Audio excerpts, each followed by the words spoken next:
January of 2015. Asa Hutchinson served as the Director of the Drug Enforcement Administration and as the first Undersecretary of the Department of Homeland Security. He was also appointed as U.S. Attorney and spent 3 terms in Congress representing Arkansas's 3rd Congressional District. So I want to tell you a little personal story because this is where I met the governor. About 17 or 18 years ago, before the majority of you were ever born, I was an elementary principal in this school district, and I was the president of the Arkansas Elementary Principals Association. And one of my duties as the president of that association was to go to Washington and meet with the congressman about educational issues. So I went to Washington, and I walked into the congressman's office, and the first thing I heard was, Belinda Price. Well, Price was my maiden name, so I knew whoever said that had to have known me for a very long time. And the person who said that was Wes Doss. Some of you will know him. He's from Beebe, and he was working with the congressman at that time.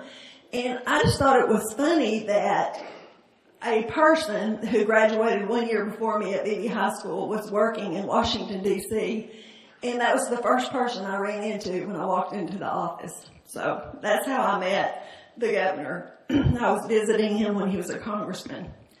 He has made computer science a top priority for his administration. We just took a tour of the Career and Tech building, and I couldn't be more proud of what we had to show him. So congratulations to all the students who are involved in these programs and the teachers. During the first year as governor, Asa Hutchinson signed legislation making Arkansas the first state to require all public high schools to offer computer science education. Now, in his 3rd year in office, Governor Hutchinson continues to encourage young people to study computer science, in part through his coding tour and the governor's all-state coding competition. So let's give the governor a real Beebe Badger welcome and say thanks for coming to Beebe.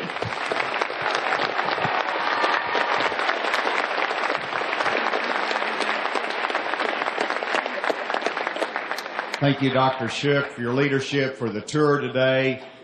Students here, thank you for the welcome that you've given to me. And as you can see from the introduction, I just like working with people from Beebe. You produce incredible graduates, from my former chief of staff in Washington, Wes Doss, who's a Beebe graduate, to Speaker of the House, Jeremy Gillum, graduated from Beebe, doing an incredible job for us, and Jonathan Dismayne, who's the leader of the Senate. He had to leave, but he was here earlier, and so incredible leadership right here in Beebe. You graduate from Beebe High School, it can take you anywhere in the world. You need to believe that. You need to understand that. And I look around. What I do is, this is my 5th coding tour through Arkansas high schools. So for spring and fall, I go through Arkansas high schools, as many as I can. I talk to the students about enrolling in computer science, coding, to learn that because there's so many job opportunities. And so this is my 5th tour. Later on today, I'll be in Forest City, but it's not complete any tour without being in Beebe. And I've been through 53 high schools in Arkansas since I've been governor. And the result of that is that we have students, we have teachers, we have leadership that recognize the importance of computer science education for boys and girls and the future that it represents for them and the opportunities. And so usually I'm just recruiting, but here in Beebe it's a little bit different because you're doing an incredible job. And it's sort of like I just need to pat you on the back and congratulate you, your administration, your teachers and the students for an incredible job. And I just wanted to recognize a few people before I get into some of my remarks. I will make some remarks. We're going to play a video and I'm going to come back. But let me introduce some key players right now. First of all, we have the Women's Foundation of Arkansas that's here, that's supporting Girls Who Code, Girls in STEM Education, and we have President Cindy Thornton who is here. She's waving over here. We also have Corey Allardyce, who is director of the Arkansas School for Mathematics, Science, and the Arts out of Hot Springs. They've been an incredible partner in helping train teachers in computer coding. They're good at it. They help train others in it. And of course, Allison Williams, who happens to be my chief of staff, she's from an alien school close by.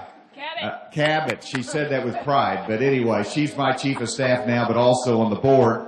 We also have AT&T representatives, Melinda Fabel and Rhonda Klein. Thank you all for being here. AT&T has been a great partner with us in our coding effort, computer science efforts as well. And then we have AETN, Arkansas Educational Television. You'll hear more about them later, but Susanna Jones, Stephanie Lewis, and Karen Walker, where are you? Wave. Thanks, AT&T, for being a part of this. So give all of those guests a round of applause.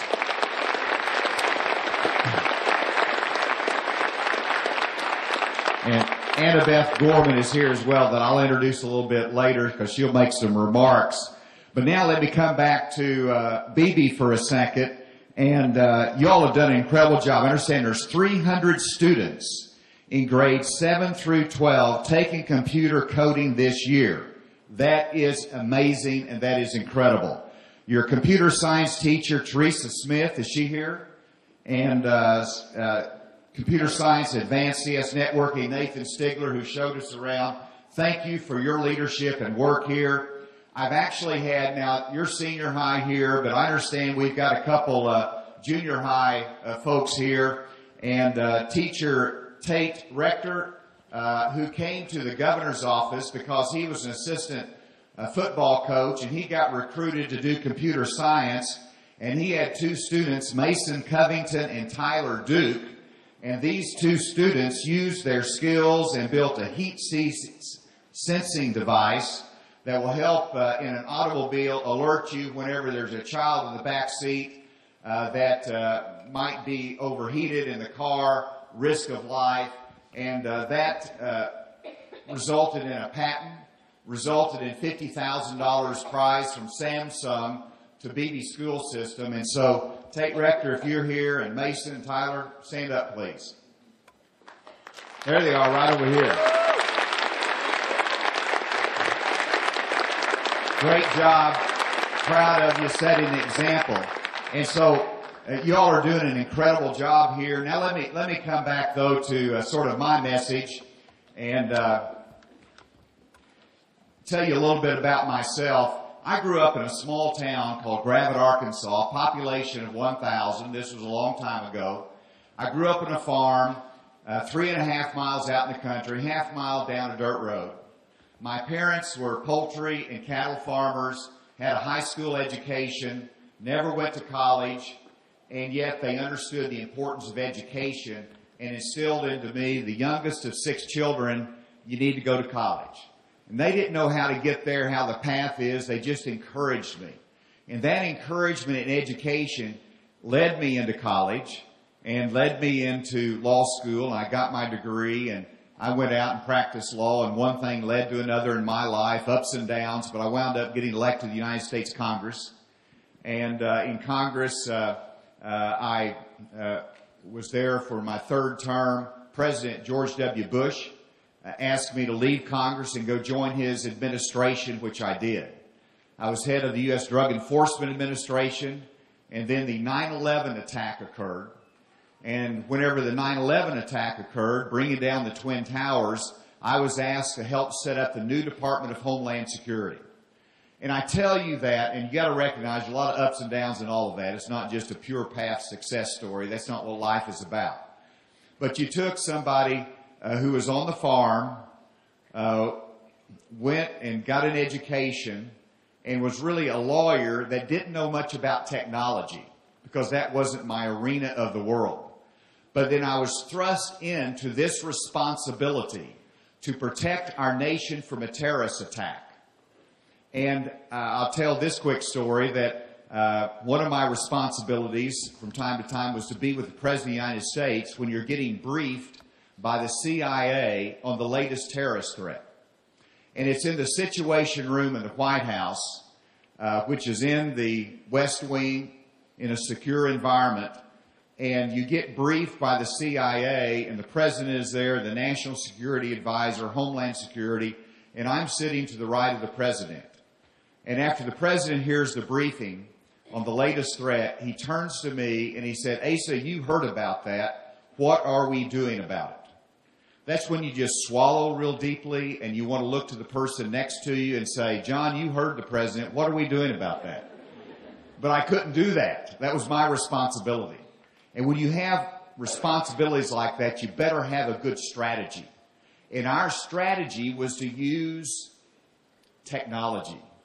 You wouldn't think about it because your first thought is, well, we got our men and women in the military overseas who do an incredible job, and they really protect our country from the overseas threat. But what protects us from those threats coming into the United States of America?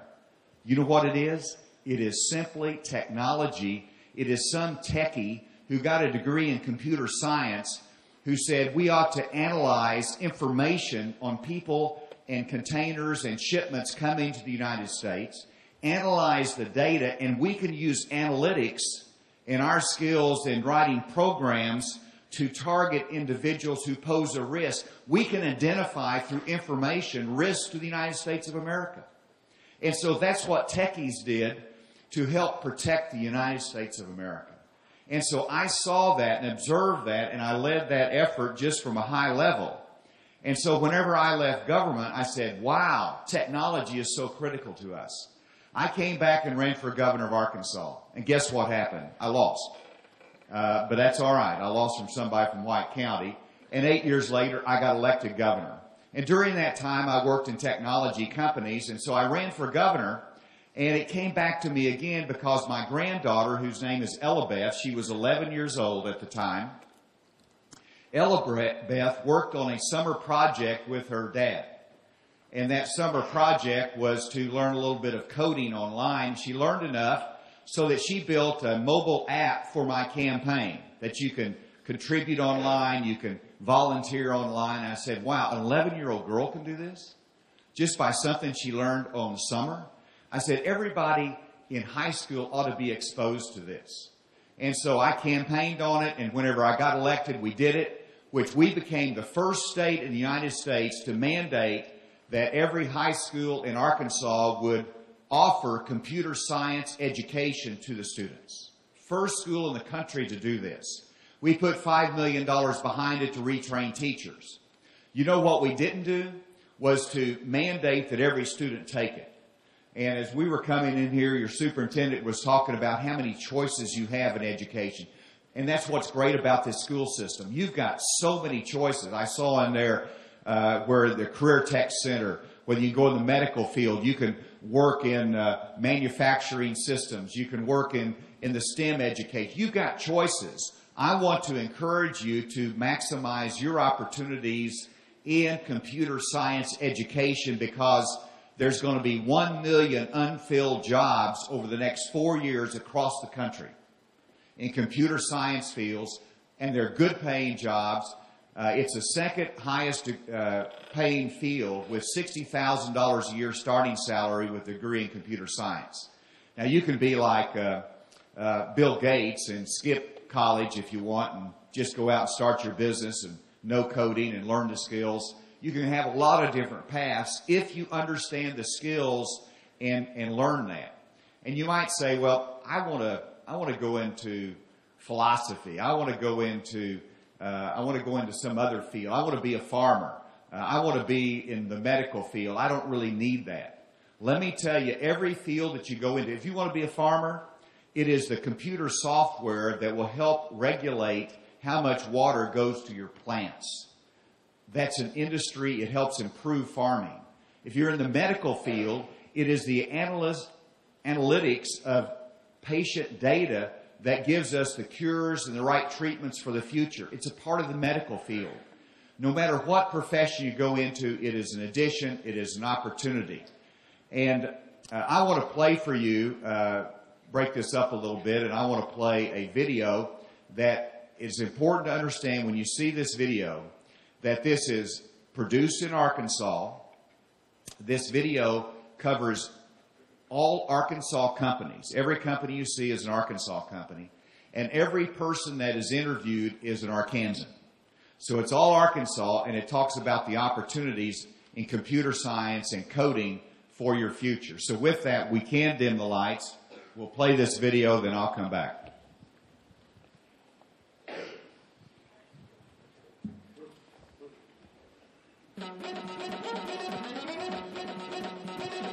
Coding is what makes all the gadgets and the apps that we use work. Well, Webster defines it as a set of instructions for a computer, but I see it more as a universal language to communicate a task to a computer to process that. Coding is using logic to create solutions, and these solutions can be for everyday life or just for fun in general. Coding is the language, I believe, of the 21st century workforce. Just like we teach Spanish, French, it's how you speak to computers. One of the things that maybe people aren't aware of is that software is impacting everything in our lives. Because nowadays it's all about technology. You cannot get away without it.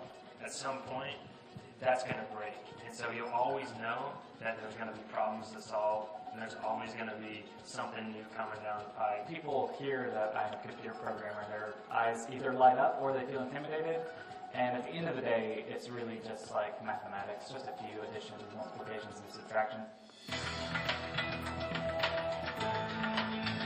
The biggest opportunity for students today is in computer science, programming, anything to do with IT and computers. We think that knowing the code is going to be elementary, it's going to be a baseline for a lot of the future jobs that are going to be created. Knowing how to code is really one small sliver of my job. The actual typing of the keyboard does not really impact my job as much as the ability to problem solve. I mean, if you're a problem solver and want to, make things work or make them work better, that's what programming is ultimately about. It lets people learn how to take really big, complex problems and break them down into smaller, more manageable problems. So for you to be successful in the future, I think it's really, really important that people become literate and understand how it's constructed and how to utilize it to better improve, how business delivers the services.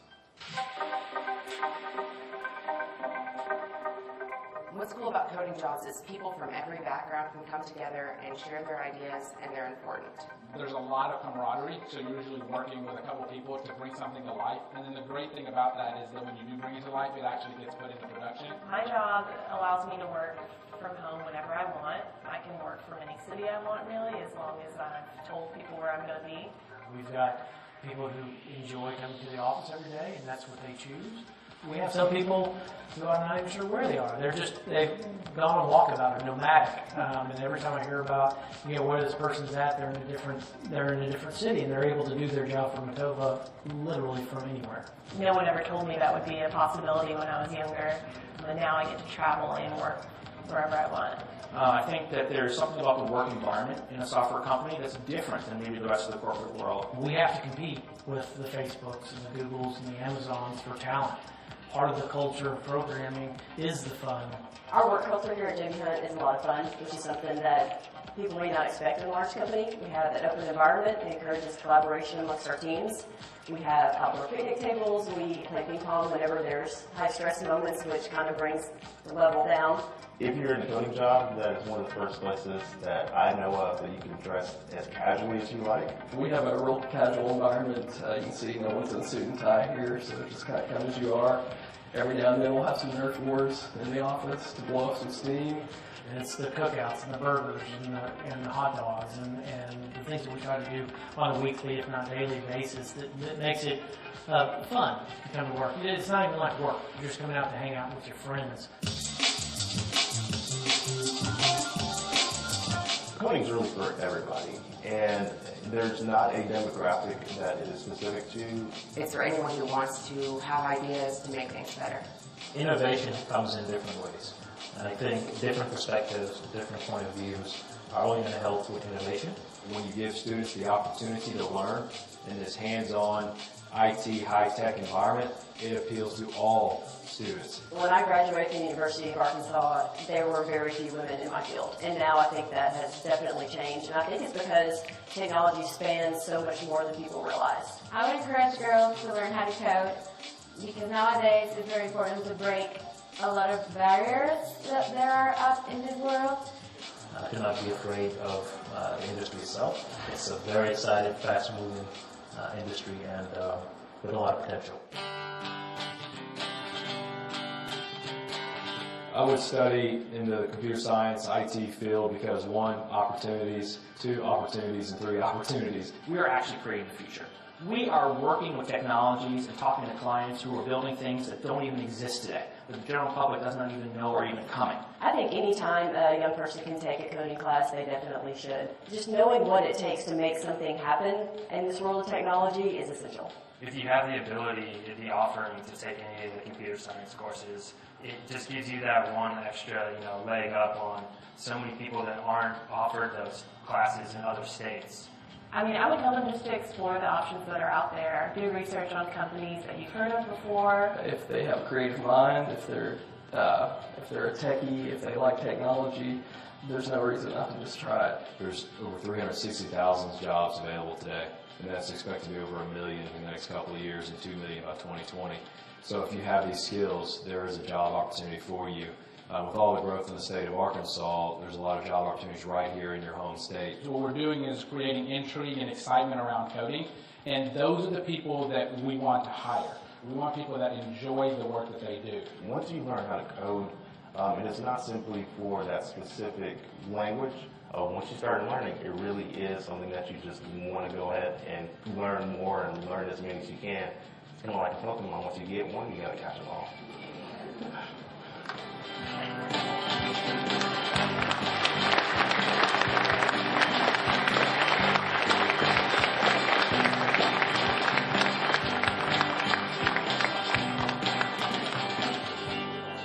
I think that's pretty terrific. In Arkansas, I do a lot in terms of industrial recruitment.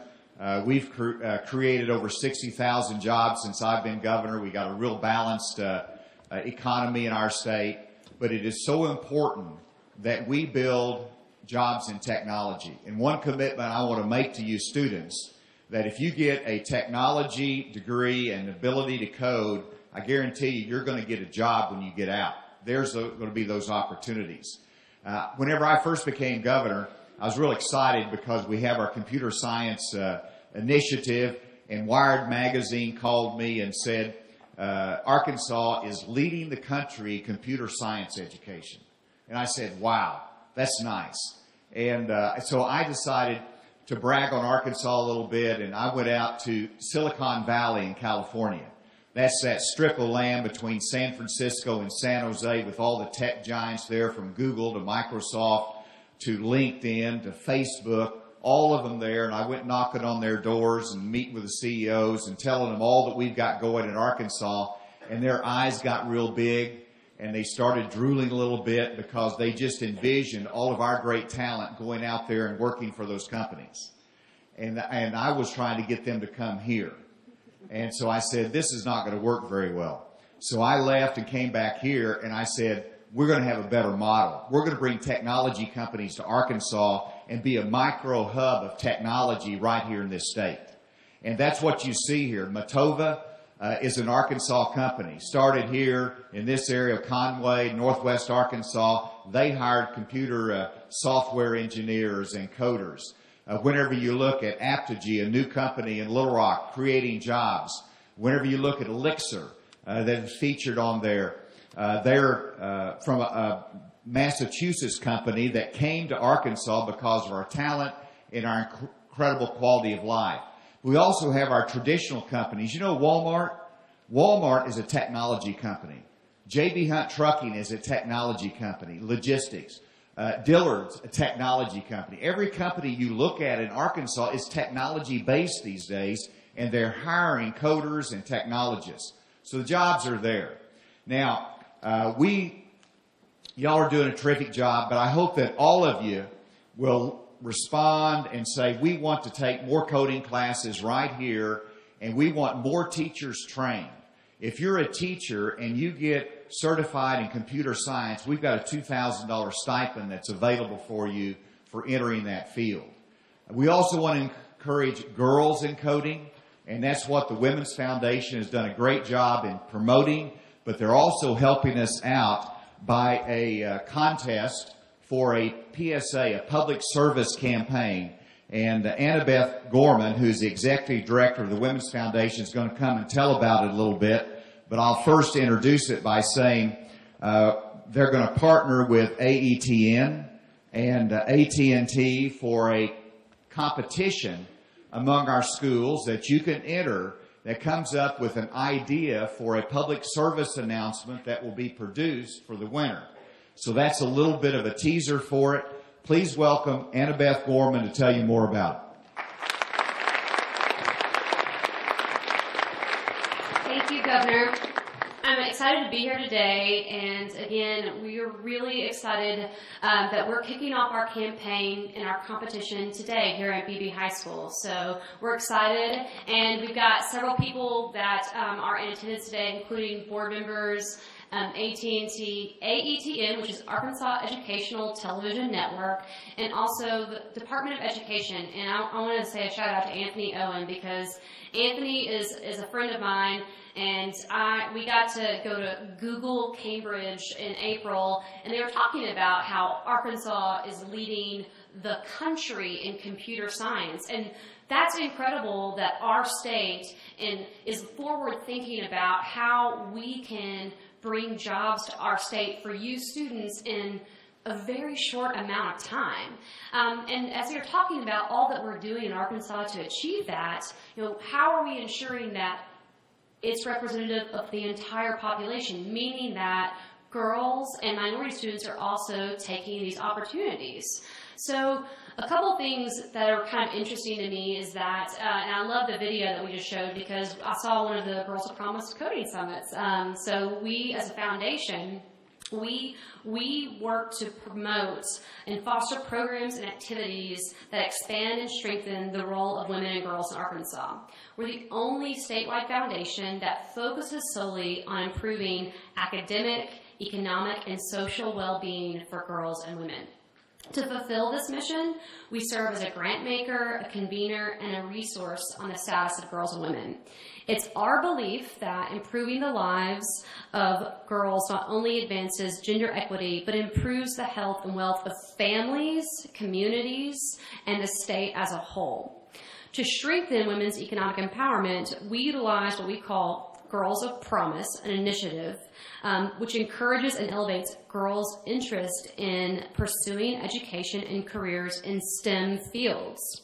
This initiative's goal is not only skills-based, like actually learning how to code, where we host coding summits, but it's also access to resources and programs that will help girls bridge the gap. So what we want to see is we want to see girls taking this incredible opportunity that our state has led the country in, the opportunity to have computer science education here in your classrooms. You guys don't know how lucky you are that other states aren't offering this.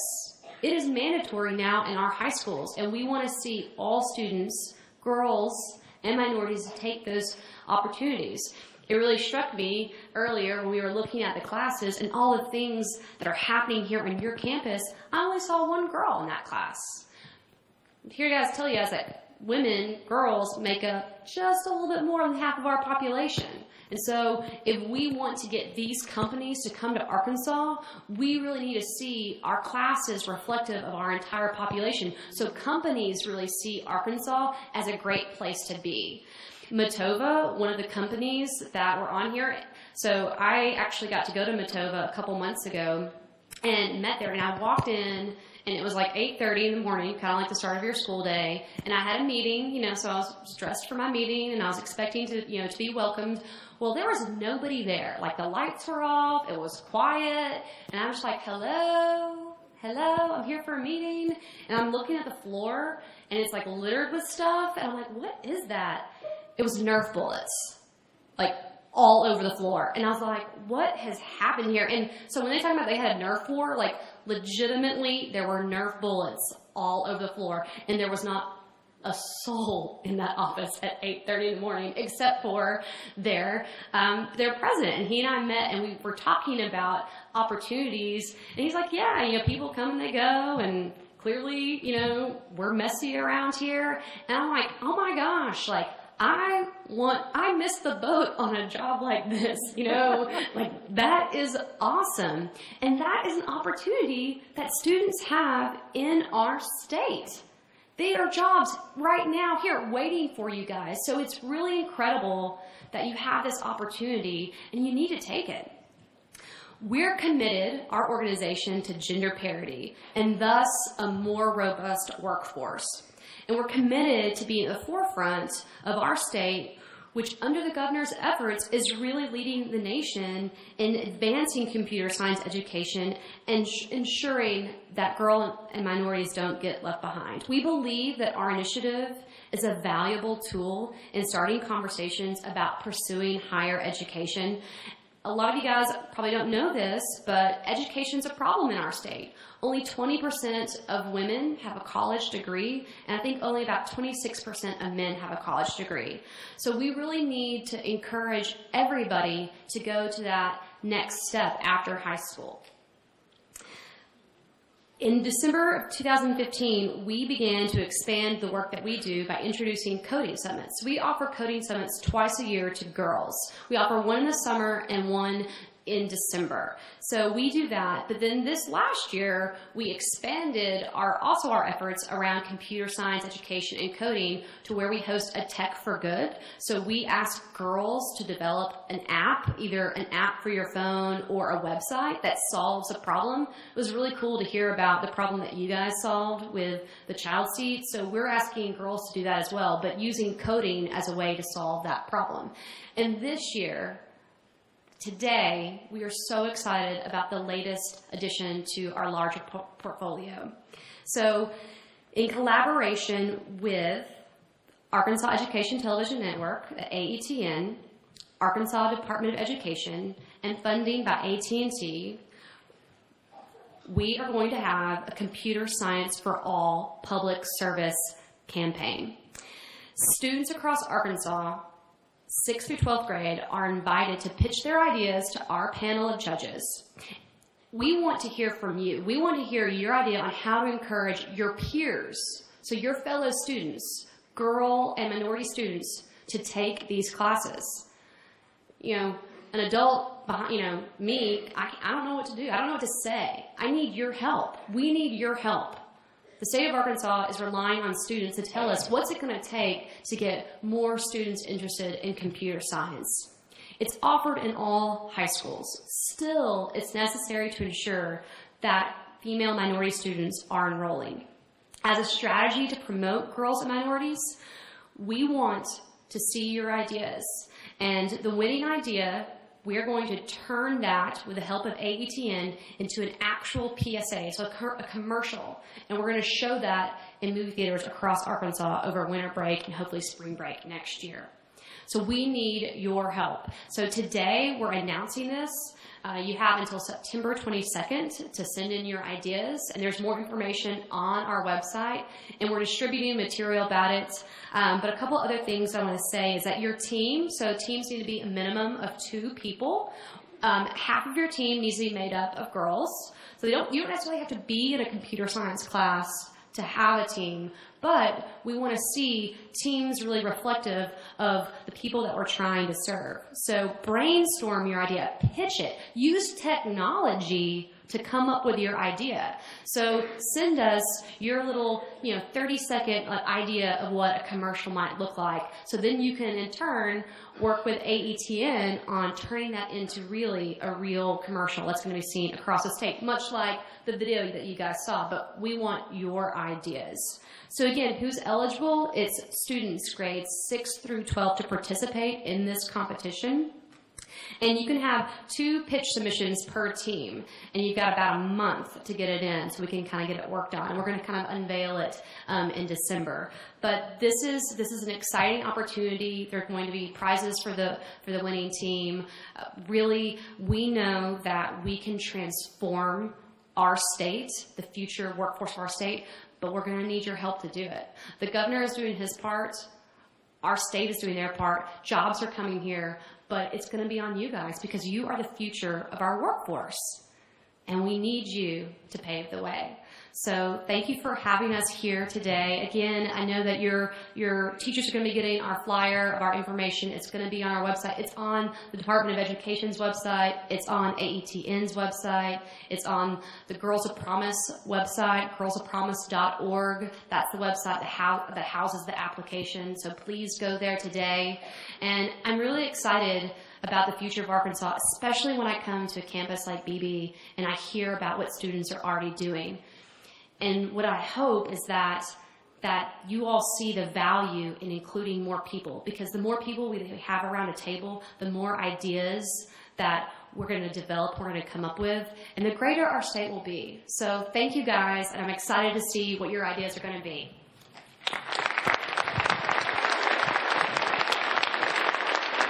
That's great news. Thanks, Annabeth, Women's Foundation. That is great news. Looking forward to that contest. We've taken our time today. I want to thank all of you. You're an incredible student body, amazingly respectful and attentive, and I appreciate all the partners that are here today. And let me just end on this, maybe turn the lights up just a little bit. I want to ask a question. How many of you are currently taking computer science, or if you would like to take it sometime while you're in high school, raise your hand. All right, I think that's a really good reflection of what we need to do. Thank you all very much. Teachers, administrators, you saw that. They've got the demand. Let's respond to that. And let me end by just saying that this is an opportunity that's important for you. It's important for the state of Arkansas, and you have an opportunity to help shape the future. And your leadership is incredibly important. And I'm optimistic about Arkansas and our future because of what you do and what you're learning. Thank you all very much.